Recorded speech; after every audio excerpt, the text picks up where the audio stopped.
তারপর আবার কি?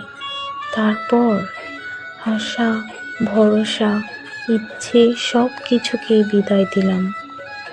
কারণ সময়ের মুখোমুখি দাঁড়ালেই তো কেবল টের পাই নিজেকে ভুল জায়গায় কতটুকু খরচ করে ফেলেছি।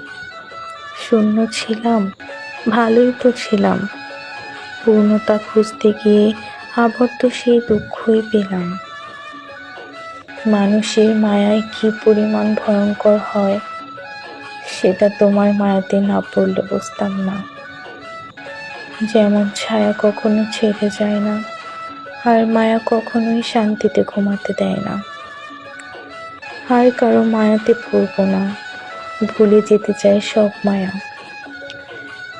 জীবনে ভালো দিন পেতে গেলে পেছনের সব খারাপ দিনের সাথে যুদ্ধ করে জিততে হবে। নিজের পায়ের তলার মাটি শক্ত করতে হবে। পায়ের তলার মাটি শক্ত হলে কাঁধে হাত রাখার মানুষের অভাব হয় না। এই দুনিয়াটা বড় আজব জায়গা। কেউ পায়, কেউ বা হারায়, কেউ জিতে, আবার কেউ ঠকে। পাওয়া না পাওয়া, হারা জেতায় সব নিয়ে কি জীবন? শুধু রয়ে যায় কত স্মৃতি।